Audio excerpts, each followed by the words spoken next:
Grab a cup of tea or a glass of wine and tune in for Inspired Conversations with publisher Linda Joy. On Tuesdays at 2 p.m. Eastern, Linda creates sacred space for leading female luminaries, empowering authors, heart-centered female entrepreneurs, coaches, and healers. A soulful venue where guests openly share the fears and obstacles they've overcome, wisdom and lessons learned, and the personal journey that led them to the transformational work they do in the world. Inspired Conversations to empower you on your path to authentic, soulful living. Welcome to Inspired Conversations. I'm your host, Linda Joy, publisher of Aspire magazine and the best-selling publisher at the boutique publishing house, InspiredLivingPublishing.com, where we're dedicated to bringing you books to inspire, uplift, and empower you in living your best life. So I'll got to tell you, the holidays are all around us, right? We're all feeling a little chaotic right now. I know I am. And never has the idea of mindfully checking in with ourselves and creating a whole body health that is more than simply the absence of illness, been so appealing. I know that's the way it is for me right now. In today's show, self-care, wellness, and beauty educator and best-selling author Mary Beth Janssen reveals how introspection, ritual, and love can help cure existential woes. Welcome, Mary Beth. It's a great pleasure to be here, Linda. Now, I want to give an introduction to you because the work you're doing in the world is extraordinary, and I'm so glad to have you on the show. Mary Beth is an award-winning educator, writer, author, and wellness director for a large healthcare organization in the Chicago area, as well as a longtime certified mind-body health Ayurvedic educator for the Chopra Center for Well-Being, personally trained by Deepak Chopra and partner David Simon. Her dharma is to work for a more loving and sustainable world. Her company provides experiential mind-body health and stress management seminars and workshops worldwide. She has shared the same stage with the likes of Dr. Oz, Bob Greene, and Suze Orman, among others.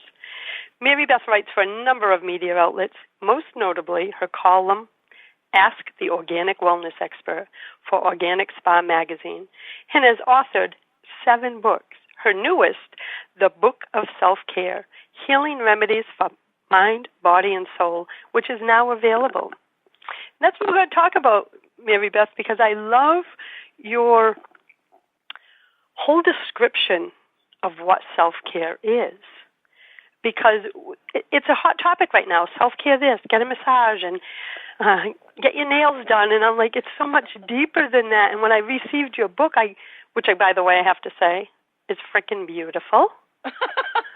Okay, I was telling, off air, I was telling her, listen, I get a lot of books every month, and this book is gorgeous. It's hardcover. It has the ribbon, but the colors in the book, and it's colored ink throughout. I told her it made it onto my nightstand, and that is sacred territory. Yeah, it's beautiful. So I want to start the conversation with this quote that really spoke to me because I told you off the air, I struggle with self-care in certain areas of my life, and my audience, I'm pretty open with them because I want them to know that we all have our different struggles. It may look differently for each of us in regard to self-care. But when I read your description in the introduction, it really spoke to me. And that was self-care is the ultimate healing mechanism for wholeness in mind, body, and soul. True health and well-being is much more than simply the absence of disease, injury, or infirmity, but rather it's a state of wholeness between mind, body, spirit, and environment, our extended body. And I'm not sure why that spoke so deeply to me, Mary Beth. So I want to talk about it because I want to understand why that resonated on such a soul level with me. Well, I would love to expound upon it, and I will. Much of how I've been informed to bring that definition about for true wholeness in mind, body, and spirit, or true health and well-being, or optimal health and well-being, or optimal wellness, has been informed through a great deal of work that I've done on my own, but also under the guidance and umbrella of many wonderful, wonderful mentors. And you already brought up the name of one of them, or two of them, and that is Drs. Deepak Chopra and Dr. David Simon. And so in the work that I've done with them and in the training that I've done with them since the late 90s, I truly came to understand that health and well-being is much more than simply the absence of illness or disease or injury or infirmity, but rather it's getting to the root of who we really are and knowing that within the different layers of our being there can be imbalances that become systemic and can burst forth at any point in time in our lives. Our issues truly are in our tissues, if you've heard that saying before. So our biography becomes our biology, and certainly in many of the healthcare settings that I go into, I work with healthcare professionals that are treating the patients, and this is not to be negative towards them, but they're treating them based on their training that was very much about treating the physical body.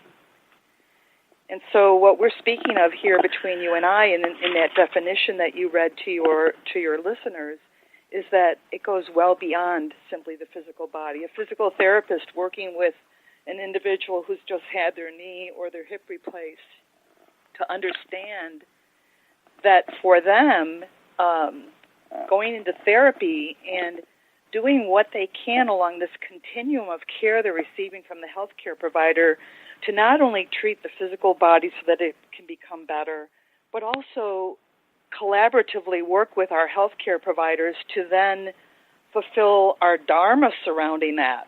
And I just worked with someone in this regard recently, and that was a gentleman that came in and he had rotator cuff surgery, and he wanted to get to a point where he could, of course, repair the rotator cuff surgery, but he also wanted to be able to get to a point to comfortably put his shirt back on. But if you take it even along that continuum towards fulfilling your dharma, what he actually wanted to do is he wanted to get back to his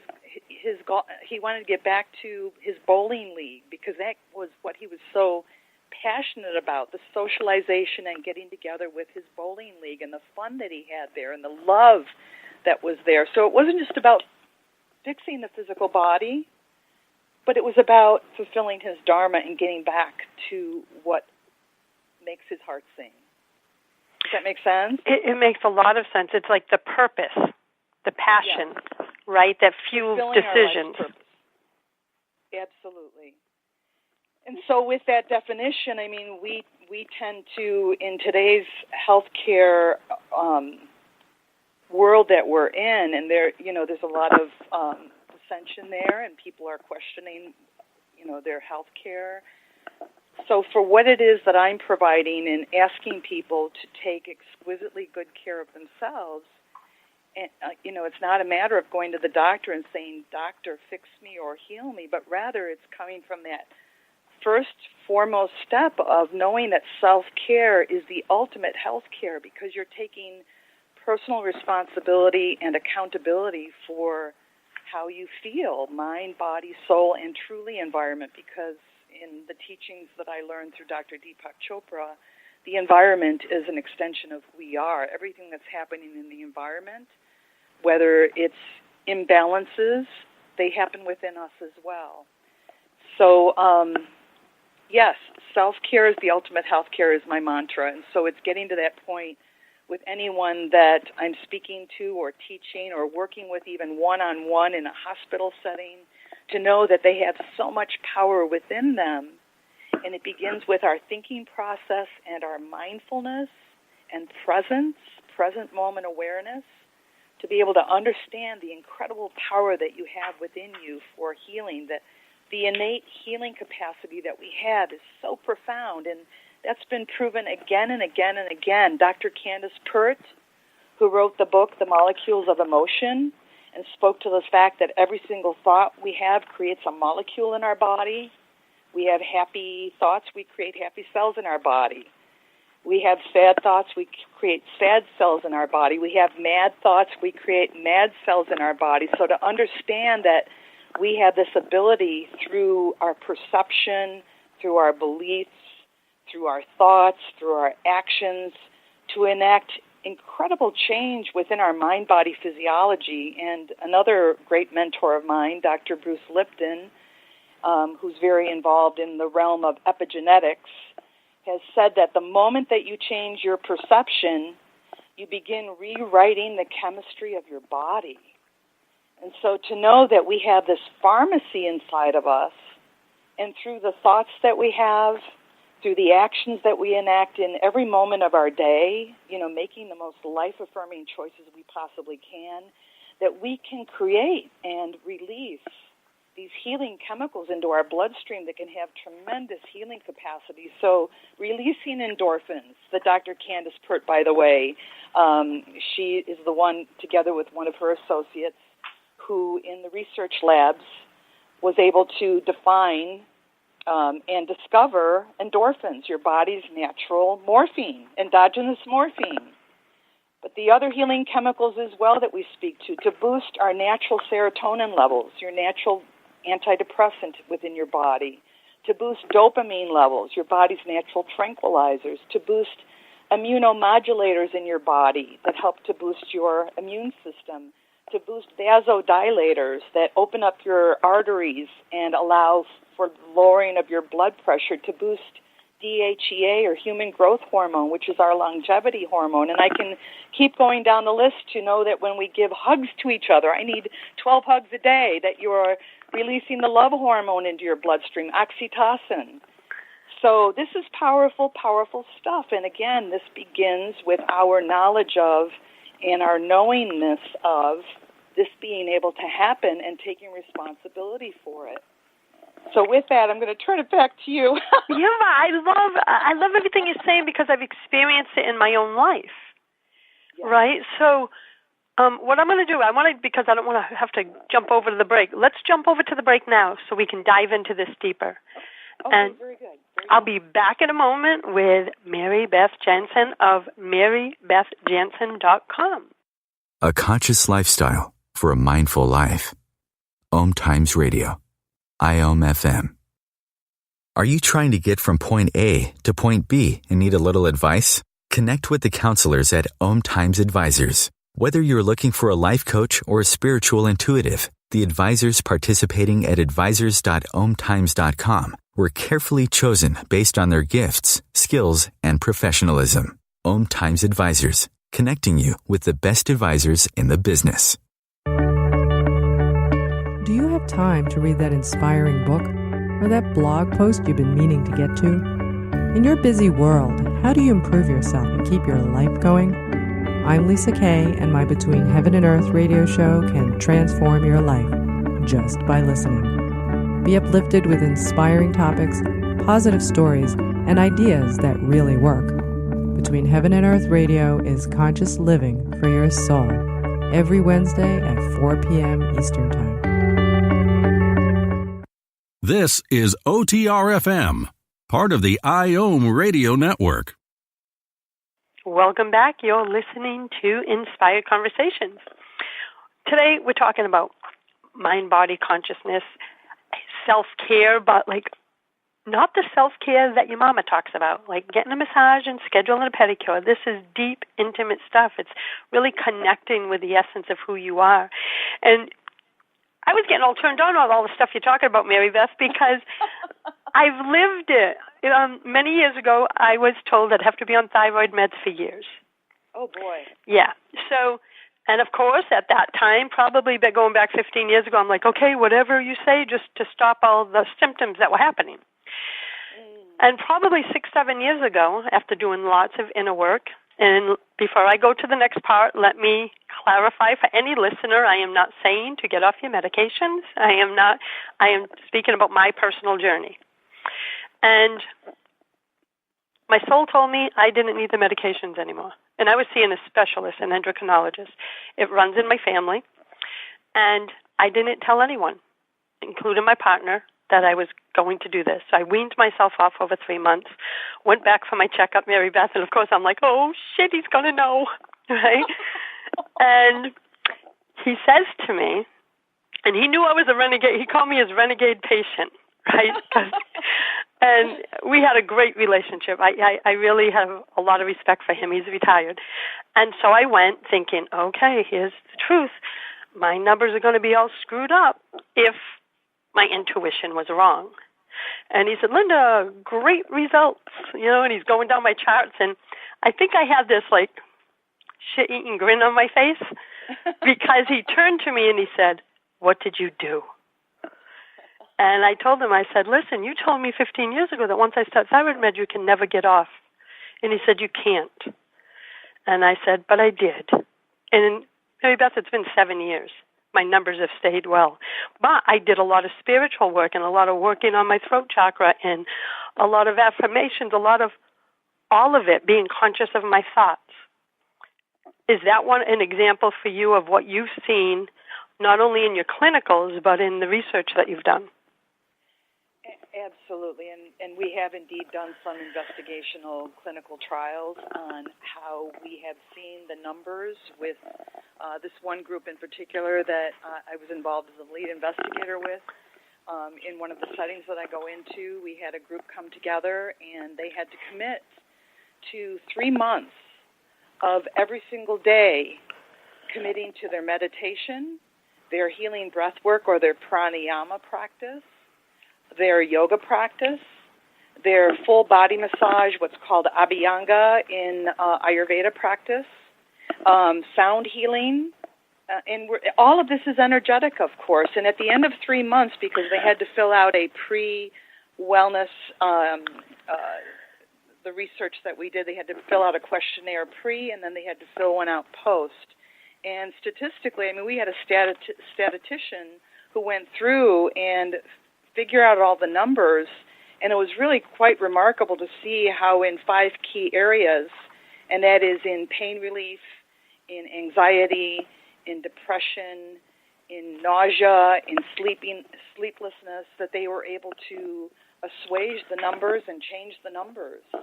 And some of them were able even to change. And to your point, a big red flag here, don't change your meds without talking to your doctor.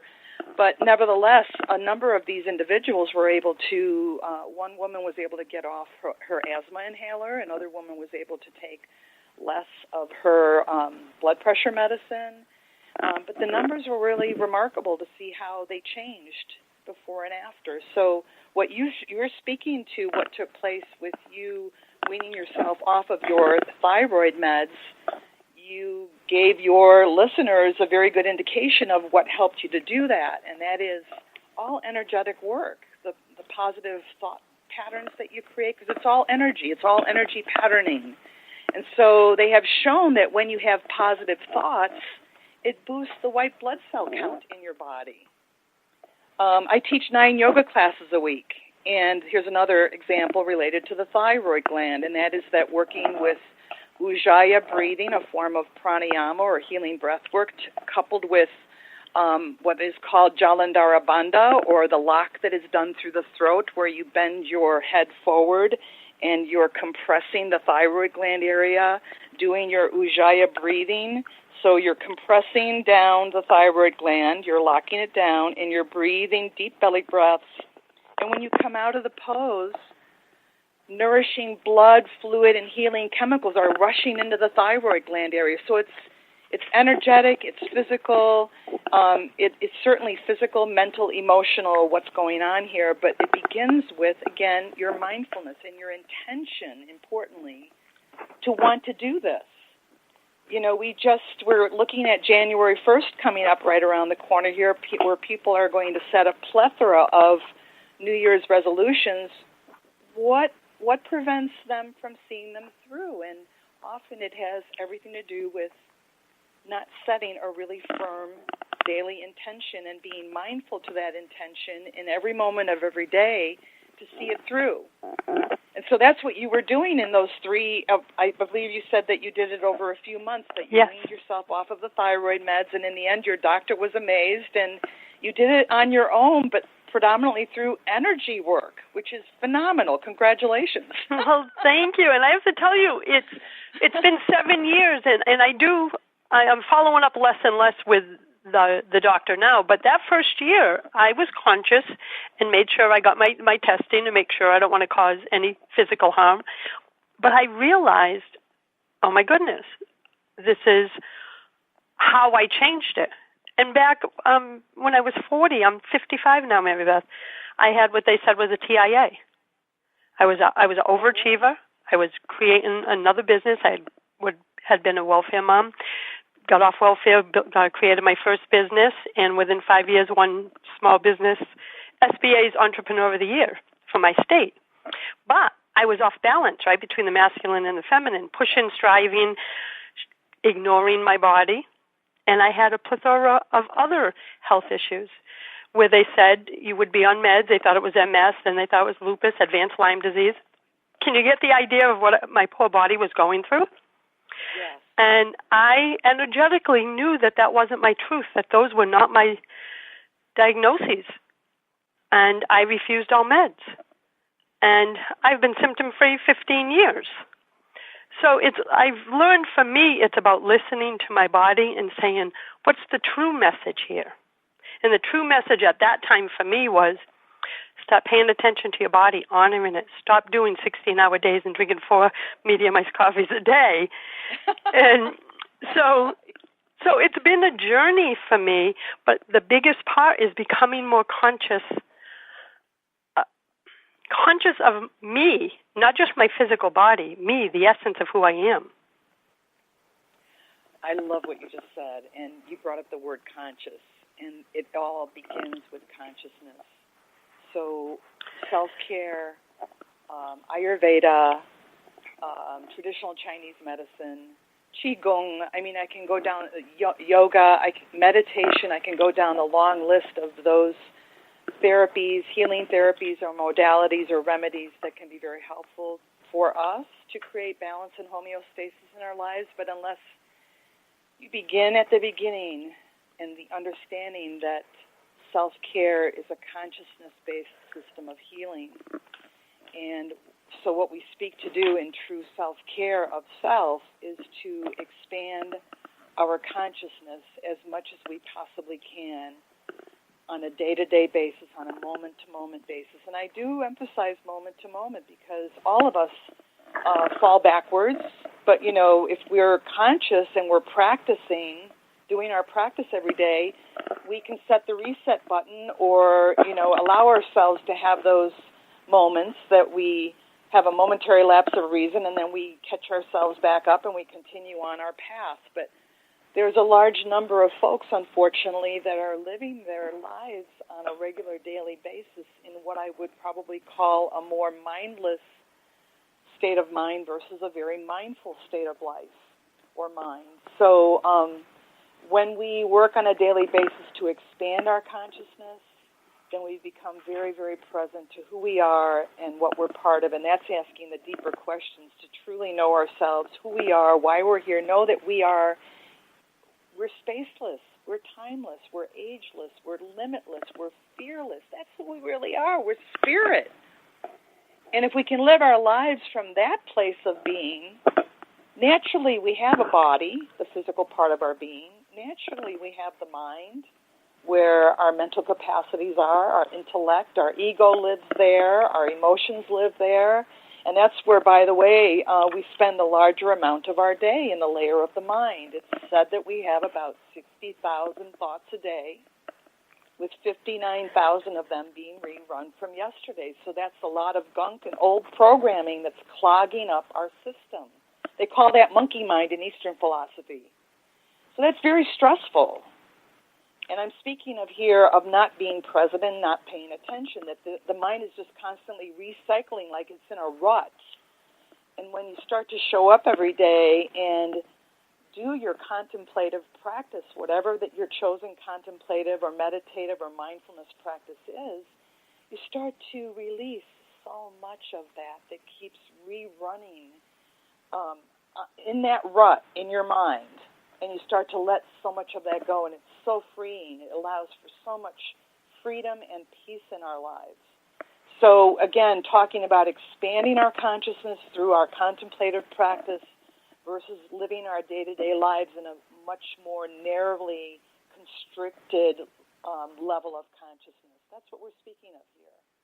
It's a big difference because I've had to retrain myself because I'm a creative, like you. I can tell you, you have to be a creative. I'm holding your book, and it's gorgeous, as well as all your other books. And so I'm a creative, and I create from my mind, but I serve from my heart. So like my clients know, and all my peers and mastermind partners, I receive the vision, feel it in my heart, and I birth instantly because I know if I received it, it was meant for me to birth it. I'm not meant to ask the hows, right?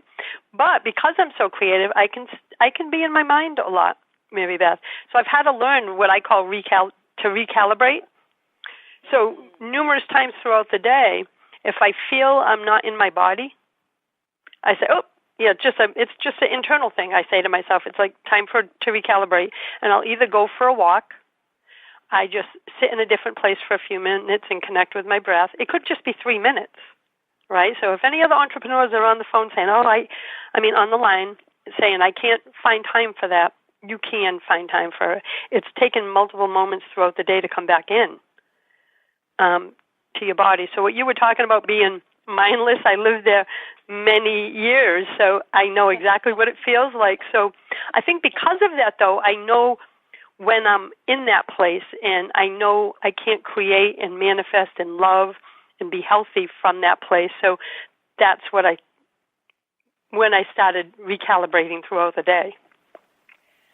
Well, and of course, if you are doing your regular daily contemplative practice, and again, whatever that may be for you, if it's concentrative meditation, if it's passive meditation, if it's guided meditation, if it's taking a long walk in nature, whatever that is, then that allows you to come back into the layer of the mind in a whole different way. Oh, yeah. You know what I tell my clients, Mary Beth? They go, how can you do it? I go, because I'm 90% of the time, maybe even 95%, I'm in the state of ease, grace, and flow. Beautiful. And so I sign emails that way. I'm like, wishing you a day of ease, grace, and flow. And they're like, how do you get there? Just tell me how you get there. And I say, because I have had to teach myself to slow down. So we're going to go to a break, and when we come back, there was a chapter in the book that really jumped out at me. It was the Karma Cleanse with Loving Kindness. This sounds so gentle. Karma Cleanse with Loving Kindness, Compassion, and Forgiveness. And in that part, you were talking about exactly what we were talking about now, that feedback loop of negativity. But there was something that I saw that says we're always feeding ourselves a regular diet of shoulda, coulda, woulda. And I have to tell you, I know my audience will relate to this because it's a topic that comes up all the time in my Facebook groups and my comments and in the community. So I want to dive into that a little more when we come back from our break. Absolutely. Thank you. I'll be back in a moment with Mary Beth Janssen of marybethjanssen.com, the author of the Book of Self-Care, Healing Remedies for Mind, Body, and Soul. Free your mind. Expand your soul. OMTimes Radio. IOM FM. OMTimes Magazine is one of the leading online content providers of positivity, wellness, and personal empowerment. A philanthropic organization, their net proceeds are funneled to support worldwide charity initiatives via Humanity Healing International. Through their commitment to creating community and providing conscious content, they aspire to uplift humanity on a global scale. OMTimes. Co-creating a more conscious lifestyle. Hi everyone, this is Shay Parker, the host of Best of the Best, which airs live right here on IOM Radio every Tuesday night at 8 p.m. Eastern and 5 p.m. Pacific. I'm super excited to bring you expert guest hosts, spiritual discussions, free psychic readings, and so much more. I can promise that you will not want to miss this one-of-a-kind, fun, yet touching, down-to-earth show. Join us every Tuesday night at 8 p.m. Eastern, 9 p.m. Pacific on OTR-FM. This is Shay Parker, and I can't wait to see you there. The number one reason girls drop out of school in sub-Saharan Africa is lack of access to feminine hygiene products. The Pads for Schoolgirls Project, an outreach of Humanity Healing International, is changing this paradigm by setting up sewing programs at schools, teaching girls a vocational skill, while producing the reusable pads that help keep them attending classes. The girls pay it forward by making and giving pad kits to other girls in need. To learn more, visit humanityhealing.org. Humanity Healing is where your heart is. A conscious lifestyle for a mindful life. OMTimes Radio. IOM-FM. I'm Linda Joy, your host, and with me today is Mary Beth Janssen, and we are talking about consciousness, self-care, mindfulness, and the monkey mind. So what I got to tell you, what I loved about that chapter is I don't know of any woman who at least once in a conversation, or even in her writing, because I have a big community on my blog, that I don't catch them using one of those words, shoulda, coulda, woulda. And I always say and stop them and say, like that, to me, that's a disempowering statement. What do you feel about those words? I try not to use them. Exactly. I try not to use them, but that's born of my practice that I've been involved in since the late 70s. I mean, I went on a business trip to Europe, and I was working in the corporate world in executive management, so I was kind of aligned with what you spoke of, with the world that you were involved in before you headed down the path that you've been on for many years now. Yes. And I was invited to go to visit my cousin in Antwerp, Belgium, who was running, she's a disciple of the Maharishi at the time, and she was running the Antwerp Center for Transcendental Meditation, and we were in contact with each other, and she asked me if I wanted to come to Antwerp to the center. I was done working, and I went there, and I did a crash course over the weekend with her in Transcendental Meditation, and I've enjoyed my mantra that I received in 1978, and I've been using it ever since. And so that's just one of the approaches or the practices, of course, but it's one of the prime ones that has helped me to get to the point where I am today, to be able to say no regrets in my life, to be able to say I'm not going to use those words, shoulda, coulda, woulda, because that's what you're doing. It's an imprint in your brain that you're creating regrets, and it's creating for me personally, it's creating negativity. And there's a beautiful saying by the writer of Winnie the Pooh, A.A. Milne, and he wonderfully said, the past is history, the future is a mystery, but today is such a gift, and that's why we call it the present. That's beautiful. So to be able to understand, I mean, certainly I love the memories that I have from the past, whether with my family, my parents, all my loved ones, my experiences that I've had. But when it comes to the negative experiences, and we've all had them, I'd rather look at those as lessons and learn from them, or blessings, if you will, because anything that's happened in the past is something that helps to propel us to grow and move into the future. So for me, it's very important, and again, my meditation practice has helped to bring me to that point where I try not to live in the past when it comes to having it bog me down, where I am rerunning those experiences in my mind, and they're becoming detrimental to my mind-body physiology, to my health profile.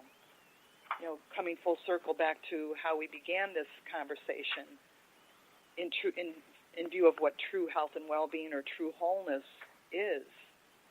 So I try not to get involved in that because, again, it's energy. You know, we are pure vibrating energy. Every single second, 7 million red blood cells are blinking in and out of existence in our bodies. Every single minute, you are shedding 100,000 skin cells. You think that's dust in your house? Okay, I'm getting the vacuum out now. And on a molecular level, every 24 hours, your pancreas is turning over. Every 3 days, your stomach lining is turning over. Every month, your brain protein. Every 6 weeks, your liver is turning over. And even in a year, you think that your skeleton, which seems so hard and solid, but is 99.98% brand new. So our body is constantly changing and transforming, and that's why for us to feed it a constant, beautiful diet of life-affirming choices, thoughts, actions becomes so important because, again, everything that we think, everything that we say, everything that we do the body is listening in. The mind is not just up in your brain. The mind is in every single one of your 60 trillion cells. When you take something into your mouth and you eat it, and it goes down into your stomach, you better believe your stomach cells are talking to each other about what to do with that food. If you're exposed to some form of illness, be it the flu or the cold, and some kind of invader comes into your body, you better believe that your immune cells are talking to each other. What do we need to do with this chap that's just come into this environment? So our body is just so vibrant and electrified with energy and with knowingness about what is good for us if we're listening in, if we're not dulling ourselves and anesthetizing ourselves to what that is. And that comes back to our consciousness. And it also comes back, those words, shoulda, coulda, woulda. It's, what are we feeding our soul? What are we feeding our energy? Everything that you just said, because it's all one. And it took me many years to catch myself and try to reprogram. And I'm not going to say I don't slip sometimes, but now the difference is I'll catch it instantaneously and go, what? Did I just say should? Right? Because I know that that's not energetically aligned with the essence of who I am and how I want to treat my body, my mind, or my spirit. So I love what you said is, it's all connected. How we speak to ourselves does relate to our health. Absolutely. And I think your issues are in your tissues, so to speak. Yeah, and so I think for so many of us, and I was one for many years, and sometimes, full transparency, I still struggle with it, is I used to be, I guess I could say it this way, I would feel disconnected from my body, especially in my younger years, right? And then as I went down the spiritual path, I went so far into the emotional spiritual healing that I was kind of like, and I'm a visual person, so dragging along the body as an appendage. Like, oh, come on, we need you for this human journey. And it wasn't until, Mary Beth, maybe I'd say 8 years ago, that I really started seeing my body as part of the whole picture, right? And healing the story that made it feel disconnected.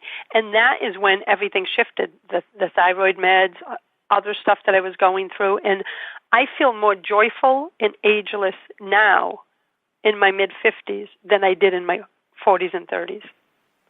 That's beautifully stated, Linda. Thank you. Very, very nice.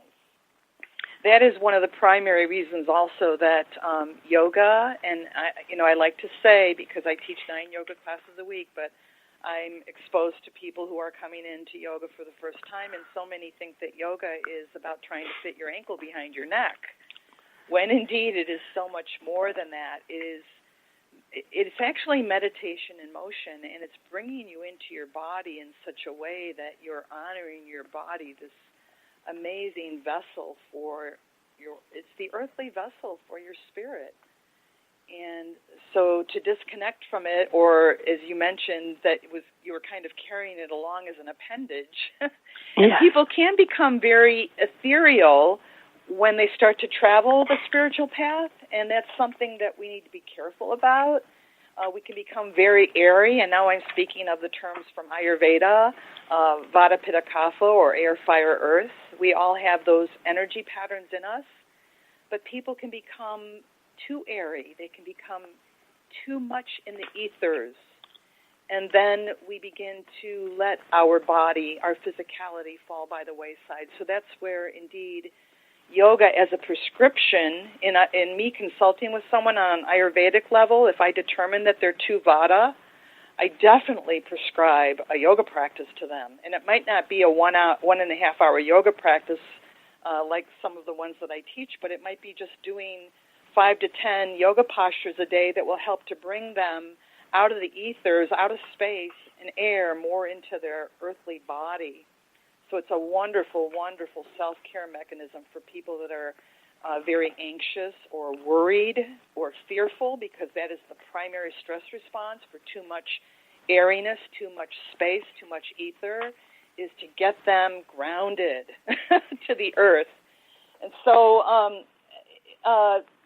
to bring people into their bodies, whether it be through massage. We spoke about massage earlier as a self-care therapy, and I love my monthly 90-minute deep myofascial release massage therapy treatment with my medical massage therapist because I need it. I use my body so much, but I go into a different place when I have that done, and I know that I'm giving my body what it needs and taking exceptionally good care of my physical body, one of the most amazing instruments that we are given in our lifetime here. And so, it's really not about separating them out. It's about understanding that whether the physical body, the subtle body, the causal body, or if you want to break it out into the 5 koshas or the different layers of our body, the physical body, the energetic body, the emotional body, the wisdom body, and then the Ananda Maya kosha, which is the bliss body, to know that, we create the separation or the divisiveness or the fragmentation between those different layers of our being. We do it because of our narrow, constricted consciousness. But they're meant to be always beautifully and deliciously in harmony and intertwined with each other. And we do that through our practice. We do it through our committed daily practice to create that beautiful connection. Does that make sense? It makes full sense. And you, because we're soul sisters, but it's just a reaffirming of it. And don't get me wrong. I mean, I have the moments where I fall back as well. I mean, going through the experience with my mother just very recently, it's been a very difficult, long period of grieving for me. I'm still grieving today because she was my best friend, and I miss her every single day in terms of her physical presence. But I do know that she's right here with me in spirit. But that has caused some issues in my tissues. But I catch myself, and I do what I can every day to make sure that I try to reaffirm that I'm taking good care of myself and try to stay as present and mindful as I possibly can. And I think we all have to do that, Mary Beth. I think all of it we have to deal with real life when it's coming at us, but by having all these tools like the ones you share in the book and strategies, it helps us stay grounded. And we're going to go to our last break, and when we come back, I want to talk about, there's a saying, and it's everything that you just covered. If you don't take care of your body, where will your soul live? And I'll be back in a moment with Mary Beth Janssen of marybethjanssen.com. A conscious lifestyle for a mindful life. OMTimes Radio. IOM-FM. Are you trying to get from point A to point B and need a little advice? Connect with the counselors at OMTimes Advisors. Whether you're looking for a life coach or a spiritual intuitive, the advisors participating at advisors.omtimes.com were carefully chosen based on their gifts, skills, and professionalism. OMTimes Advisors, connecting you with the best advisors in the business. Me, a cat moving in with a new human. It took a little getting used to. She has these weird games she likes to play, like this giant feather. She sticks it in my face. I swat it away. She sticks it in my face. I swat it away. It's almost like she thinks I enjoy it. But seeing how much fun she gets out of it, well, I guess it makes it all worth it. Humans. A person is the best thing to happen to a shelter pet. Be that person. Adopt. Brought to you by the Ad Council and the ShelterPetProject.org. A conscious lifestyle for a mindful life. OMTimes Radio. IOM-FM. Welcome back. You're listening to Inspired Conversations. I'm your host, Linda Joy, and with me today is award-winning educator, writer, author, and wellness director, Mary Beth Janssen. So, Mary Beth, right before the break, I was sharing that quote that it's been on my refrigerator for years. When I shared with you, I had been disconnected from my body, and that was, we won't even go into it now in the last segment, but it was due to childhood stuff. And for me, it was like it was easy to segment the body off. But when I began the integration, I've been on this path 25 years, but really deep integration probably 15 years ago. It was that quote that was like, wait a minute, how can you say you want to honor your soul and listen to it and live from your soul? Your soul needs your body to exist in this realm at this moment. And it kind of shifted everything for me. And reading your book, it's like another shift for me. that we all have to integrate all of this together. I agree totally. And so with that, for me, I teach several wellness sessions every week, and there's a flow to them where I do get folks involved in sensory awareness. And so for me, I'll go through that because within that wellness session, there is a variety of different therapies, and they're in the book. They're in the wellness sessions that I do. I also do one-on-ones with folks in medical and spa settings. But the wellness session that I do with folks, we begin with aromatherapy. And I've been teaching and using aromatherapy clinically for many, many years now. So what I do in a clinical setting is I give everyone a cotton ball with what the chosen essential oil is for what the needs are for that person or for that group that I'm with that day. It might be combining some lavender and peppermint together. It might be working with frankincense because it's more of a meditative atmosphere, and I'm wanting to help them deepen their breathing. So there's over 700 essential oils. And for someone who's listening in, to just begin to work with essential oils is a very powerful way by which to create homeostasis or balance between mind, body, and soul. And there's a variety of different ways to enjoy essential oils and benefit by their application. And as I mentioned, you can smell a drop on a organic cotton ball, or you can have a diffuser in your environment that you're diffusing the essential oils into the environment, or you can put them into a body lotion or a plant oil, preferably certified organic, and give yourself a wonderful, life-affirming, balancing, full-body massage.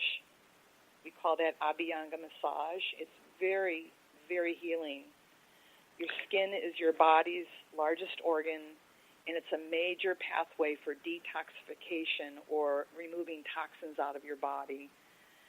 The other three are your breathing and your lungs, your kidneys and your urination, and your bowel movements through your colon. And I should add a fifth one, and that is keeping your liver in tip-top shape as well. So you want all your detoxification pathways to work optimally. The book dives a little bit deeper into aromatherapy, but to know that it's natural medicine. It's the soul of the plant. So make certain that you look for organic, preferably certified organic, essential oils. So leading from aromatherapy, that's the way we begin the wellness session. I then get everyone involved in just a short breathing meditation, bringing them into mountain pose.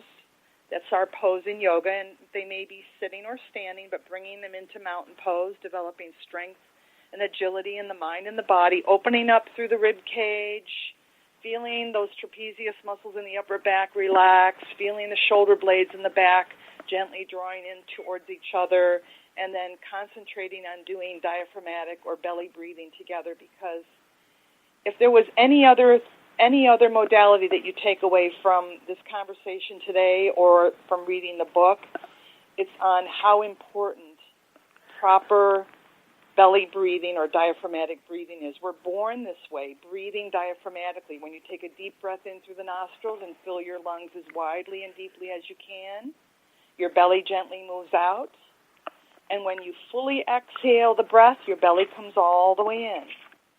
This is the way that a baby in a cradle is breathing. But as we live our lives and the stressors pile on, we start to breathe more shallowly and we become more tense and rigid in our body, hence hindering our ability to breathe properly. And breathing deeply into the lower lobes of the lungs is going to optimize the removal of carbon dioxide, hormonal byproducts, and metabolic waste out of the body, while bringing fresh oxygenated blood into the body and releasing healing chemicals into the bloodstream. So we work on proper posture coupled with proper breathing. And then from that we flow into the yoga postures, meaning the yoga asanas, where I bring them through a flow of yoga postures that allows them to feel great comfort and ease and flexibility in not only the body but the mind. And again, I'm there encouraging them to make it a meditation. I have candles set up in the room. They've just smelled their beautiful aromatherapy. We've just done our breathing with our proper posture. And now I'm going to take them through a beautiful flow of moving their entire body through its full range of motion from the top of their head to the tips of their toes. And so they can feel the release of tension through that.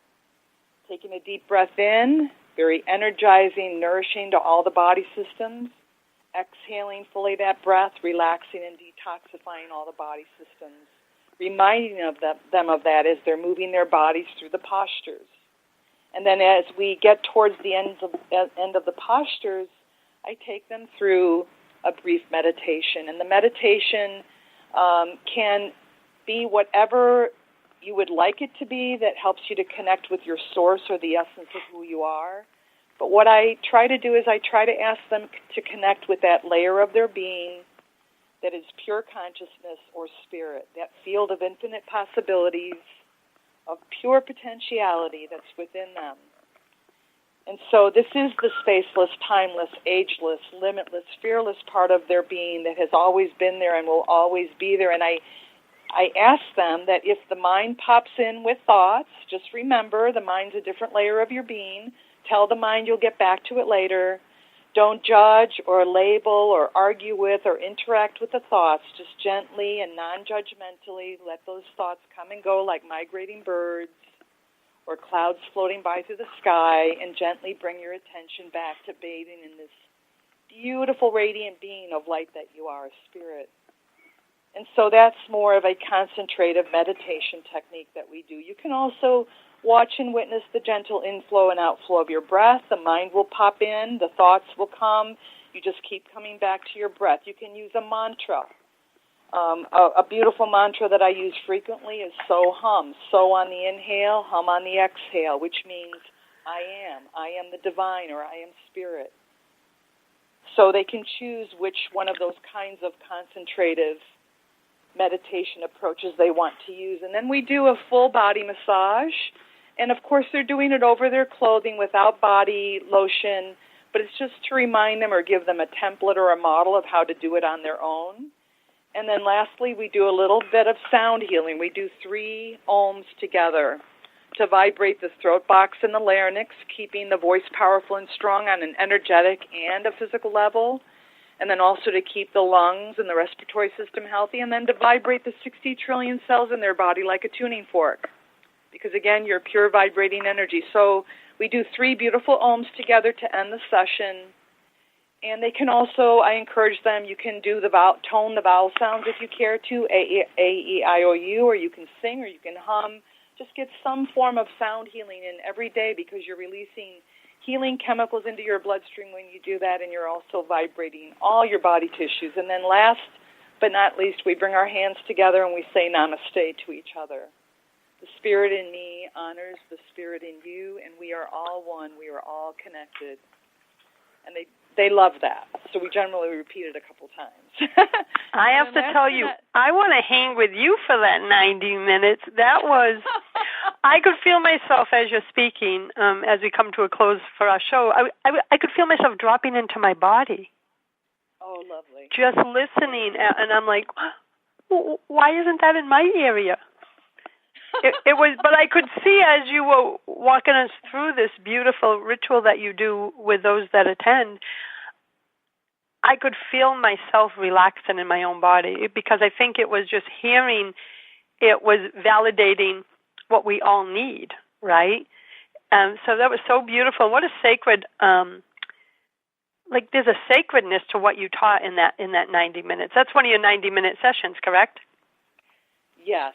And they love their session with me, and I have wonderful testimonials, and they generally would like me to come more than once a week. But this is through the healthcare organization that I work for, so I go into a variety of settings, hospital, rehab, assisted living, and I also do a couple of sessions at a memory care center on Wednesday mornings. I do some memory care work with high functioning as well as moderate and low functioning residents or patients who are facing dementia and Alzheimer's diagnoses. So I do a combination of the techniques I just described to you, as well as with the lower functioning group. I do a program called Bright Eyes, where it's very sensory oriented. It's a sensory hierarchy where I take them through aroma and then some kind of gross motor movement, and then take them through visual delights, and then take them through something that's sound-oriented or music-oriented, and then ending with some kind of beautiful treat that we fulfill, engaging all the senses, and they love it. It's called Bright Eyes because you hope that during that session, which is very thematic-oriented, whether it's baseball or weddings or babies or going out into nature, each session I do is very thematic, and so you hope that you would bring some of them out of their inner world and have bright eyes, and it happens, and it's lovely. Oh, that's so beautiful. What a gift that you're giving them, and I want to invite everyone, Mary Beth, to learn more about everything that you're doing at Mary Beth Janssen, and that's Janssen with 2 S's, JANSSEN.com. I want to invite everyone to join me every Tuesday at 2 p.m. Eastern Time on the OMTimes Radio Network. Until next time, choose love, choose joy, and choose happiness, my friends. Thanks for listening to Inspired Conversations with publisher Linda Joy. Join our sacred space every Tuesday at 2 p.m. Eastern and meet leading female visionaries, empowering authors, heart-centered female entrepreneurs, coaches, and healers. Inspired Conversations with Linda Joy is a soulful venue where guests share the obstacles they've overcome, along with wisdom and lessons learned on their personal journey that led them to the transformational work they do in the world. Inspired Conversations to empower you on your path to authentic and soulful living.